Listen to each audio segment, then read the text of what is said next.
The air in the abandoned warehouse was thick with the smell of rust and damp concrete.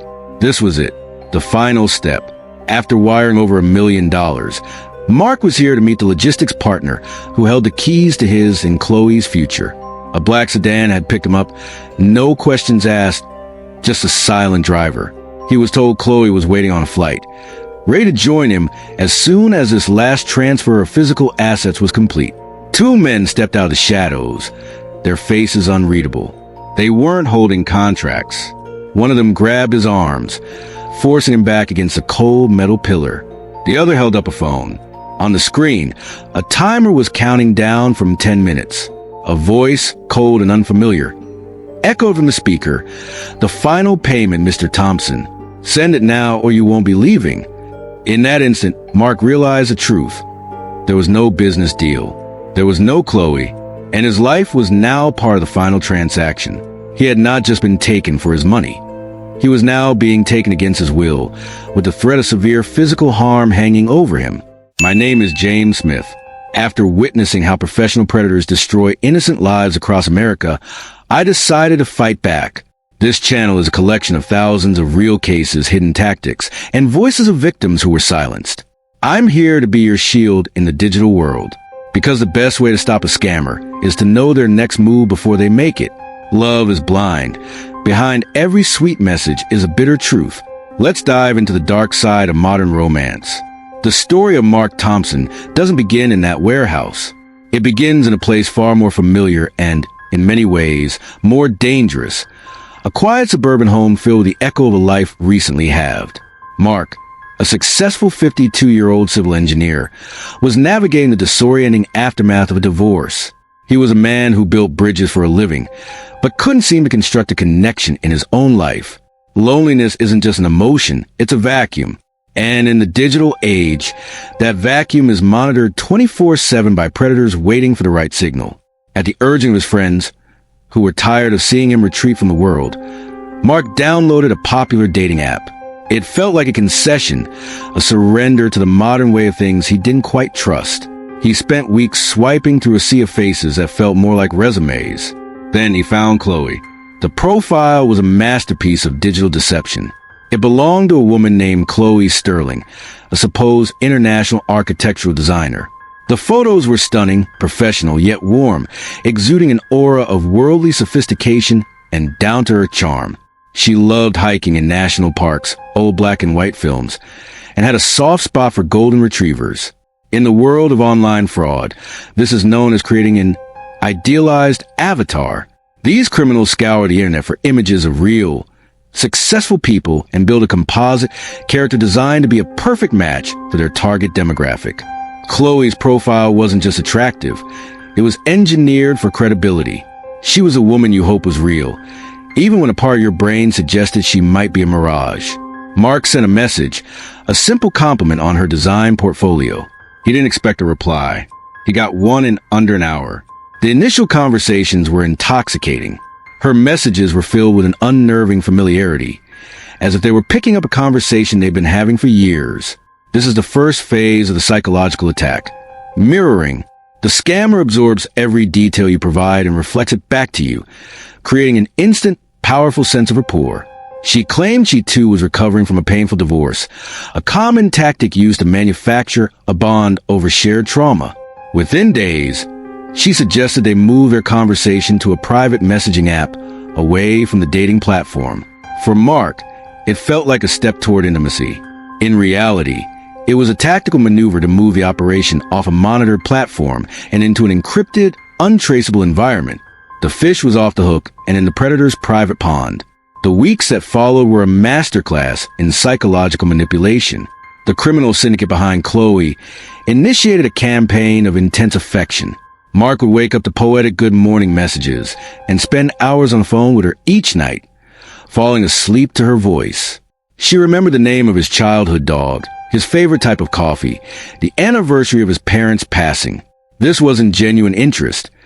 It was data collection deployed as intimacy. These criminal organizations employ teams of people working in shifts, maintaining a constant stream of contact. They used detailed scripts and psychological profiles to ensure the performance as a dream partner is flawless and consistent.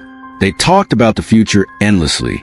Chloe sent him architectural renderings of a home she was designing for them in Napa Valley. She sent him photos of sunsets from her business trips. They even had a few video calls. We now know these are often manipulated using sophisticated deepfake technology, which can animate a still photograph into a moving video. The calls were always brief and the connection conveniently poor. "Bad signal out here in the mountains, my love," she'd say with a pixelated smile. Each glitch, each drop call was just another piece of the intricate illusion, a red flag disguised as a reasonable excuse. The relationship accelerated at a dizzying pace. She professed her love within 3 weeks. It felt like a Hollywood romance, which is precisely the point. These scams are designed to feel like a movie, to overwhelm the victim's logic with powerful, narrative-driven emotion. They aren't just selling a relationship. They are selling a fantasy, a story so compelling that the victim feels they are a character within it, making it impossible to see the exit. Chloe wasn't just a person. She was an escape from Mark's quiet, lonely reality.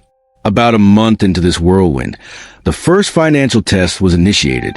Chloe called Mark in a manufactured panic. A crucial shipment of rare Italian marble for a high-profile client was supposedly locked up in customs, and she was short $15,000 to clear the release fee. She sounded mortified to ask, promising to repay him the moment her client's check cleared. This is a classic credibility test.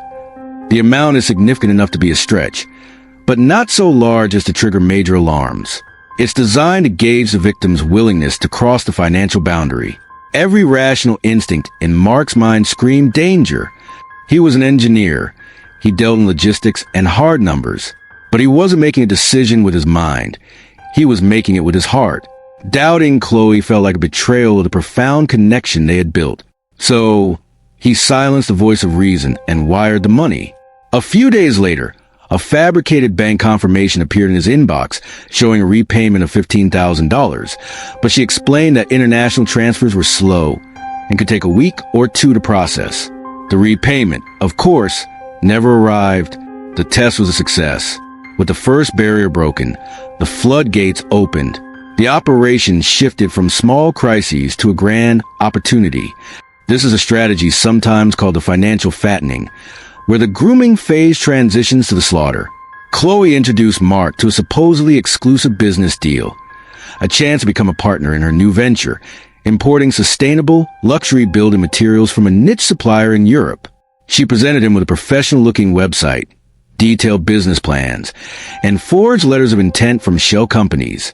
It looked completely legitimate. She told him this was their chance, the foundation for the life they had been dreaming of. She claimed to have invested all her own capital, but needed a partner to match her funds to secure the exclusive distribution rights. The amount she needed was breathtaking, $500,000. It represented the bulk of Mark's life savings. When he hesitated, the emotional pressure intensified. There were tearful phone calls questioning his trust. "I thought we were building a future together," she'd say, her voice cracking. "If you don't believe in me, then what are we doing?" This tactic weaponizes the relationship itself, making any hesitation on the victim's part feel like a personal rejection. Mark desperately wanted the future Chloe was selling.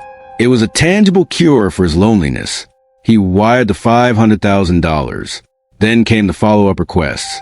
There were unexpected tariffs, then a need for expedited shipping insurance, and eventually a payment to grease the wheels of a corrupt port official.